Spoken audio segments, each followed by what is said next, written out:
세상에서 이제 성공을 하기 위해서는 내가 좋아하는 일 그리고 세상이 원하는 일 이게 이제 겹쳐져야 한다고. 여러분 요즘 제가 고민이 있어요. 고민이 있는데 머리로 아무리 생각을 해도 이게 해결이 안 돼서 일단 제가 요즘 가지고 있는 고민은 뭐냐면요. 저는 제 이야기를 세상에 하고 싶어요. 그럼 이제 그런 생각이 들죠. 내 이야기가 필요한 사람이 있을까? 어때요 여러분?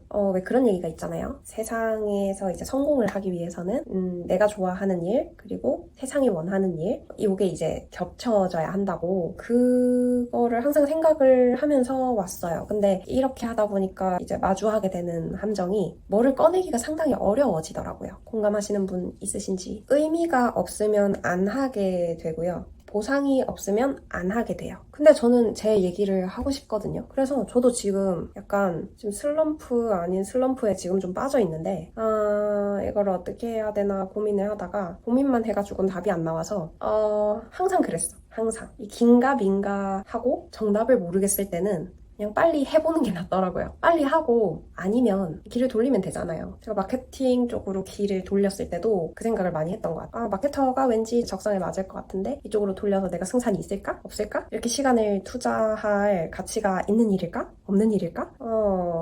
고민만 몇 년을 했지만 고민을 한다고 나오는 건 없었고요. 결국 뭔가를 실천을 하고 직접 해봐야 느껴지는 부분들이 있었어요. 그래서 했고 그래서 나름의 어떤 성과를 냈죠. 그리고 지금 이제 다시 빠져있는 고민은 마케팅으로 직무도 바꿔봤고 간호사보다는 저한테 잘 맞는 것 같아요. 근데 계속 고민을 하다 보니까 내가 왜 간호사를 했는지에 대해서도 좀 깨닫게 됐어요. 저는 사람들을 직접 도와주는 거를 좋아하고 거기서 좀 보람을 느끼는 타입이라 조직 문화나 라이프 스타일 측면에서는 마케팅 쪽이 좀 더 좋고 그리고 이 능력으로 직장 생활이 아니라 개인 사업자나 프리랜서 일을 하는 게 저희 스타일에는 더 잘 맞는데 누군가를 직접 도와주는 그 감각에서 오는 즐거움도 있단 말이죠. 그래서 제가 영상을 올리지 못했던 시간 동안 많은 시행착오들이 있었고 저도 제 생각에 대해서 좀 고민을 해보는 시간들이 있었는데 가장 최근에 들었던 생각 중에 하나가 글을 써야겠다 였어요. 글을 쓰고 세상에 이제 내 이야기를 해야겠다.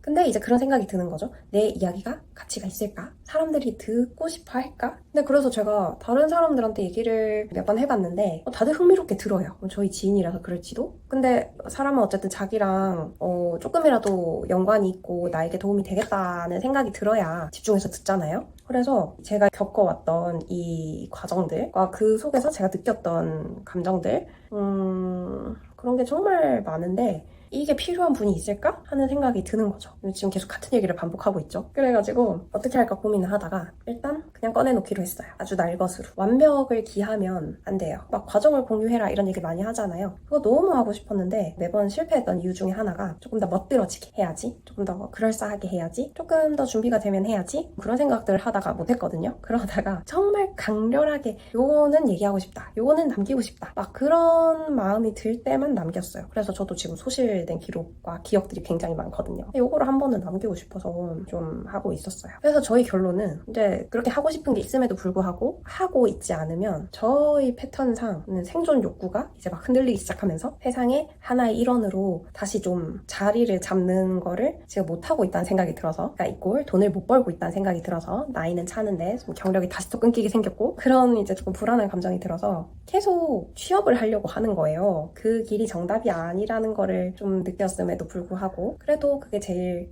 쉬운 길이고 제일 많이 해왔던 길이어서 그런지 이게 좀 본능적으로 내가 했던 경험들 중에 가장 성공 확률이 높았던 거를 쫓는 경향이 있는 것 같거든요. 그래서 자꾸 취업을 하려 그래. 근데 생각을 해봤어. 취업을 하면 잘 다닐 수 있을까? 잘 모르겠어요. 같은 문제에 또 부딪혀서 그만두고 싶을 것 같아요. 그때 이제 느꼈던 그 문제라고 하면은 뭐 양육 과의 어떤 밸런스, 라이프 스타일에서 부딪히는 부분들도 있지만 제 건강이 쇠하는 부분들도 되게 컸었거든요. 그 라이프 스타일이 저랑 좀 안 맞았던 거죠. 9to5가 저한테 너무 힘들었고 제 스타일대로 제가 하고 싶은 대로 업무의 밸런스를 맞추지 못하고 이 외부적 환경에 나를 맞춰야 되는 게 저한테는 굉장히 힘들었던 거예요. 그래서 그냥 들어갔다가는 이 문제가 반복될 것 같고 이거를 해결하고 들어가거나 아니면 취직이 아니라 이제 많이 받는 식으로 바꿔서 전략을 짜야 되는 거죠. 근데 사실 또 외주를 받아보고 프리랜서 일을 해보니까 뭔가 뭐라고 할까 그런 아쉬움이 들었어요. 우리가 알고 있는 마케팅 정보를 활용을 해서 뭐 영상을 만들어 준다거나 글을 써준다거나 하는 것도 좋은데 그것만큼이나 이제 얘기하고 싶고 누군가를 조금 위로하고 싶고 격려하고 싶고 나의 어떤 일상들을 공유하고 내 생각을 공유하고 이런 것들도 제가 굉장히 뜻이 있더라고요. 인정하지 않고 오랜 시간 동안 버텼는데 이제는 인정해야 될 것 같아요. 저는 그 다른 어떤 활동들을 해도 이것에 대한 미련을 놓지를 못하는 걸 발견했기 때문에 차라리 이거를 빨리 해보고 이게 나를 먹여 살려줄 정도의 어떤 가능성이 있거나 아니면 요거는 이제 취미 정도로 하면 좋을 것 같다 하는 결론을 내야겠다는 생각이 들었어요. 근데 결론 내려면 빨리 해봐야 되는 거죠. 그래서 그게 지금 요즘 하고 있는 생각입니다. 그래서 목표를 정했어요. 그동안 한 10년간 이제 했던 고민들, 직장에 대한 고민, 직장이라기보다는 직무에 대한 고민, 이 일이 적성에 맞는가, 나에게 맞는 이 일을 찾아가는 방법, 찾아가는 과정, 그리고 거기서 또 느꼈던 점, 저는 매 순간 계속 문제를 만났고 그 문제를 해결하는 방식으로 나아갔거든요. 그래서 가보면 또 보여요, 새로운 문제가. 이건 참아야 하는 건지, 해결해야 하는 건지, 이동을 해야 하는 건지, 감내해야 하는 건지, 이제 그런 것들을 겪으면서 지나왔단 말이죠. 그래서 그 이야기를 조금 해보면 좋을 것 같은데 여러분들이 이거를 좋아하실지 아닐지 모르겠어서 일단 그냥 해보려고 하고요. 이거 남겨서 브런치에 한번 연재를 해보려고 합니다. 연재가 26일까지 프로젝트 날짜가 있더라고요. 그래서 그쪽에 한번 투고를 해보고 그렇게 쌓인 데이터를 가지고 콘텐츠를 만들어서 여러 군데 올려보고 올해까지는 거기에 집중을 해보면 좋을 것 같은데 뭐 생각이 또 어떻게 바뀔지 모르겠네요. 하여튼 그렇습니다. 여기까지.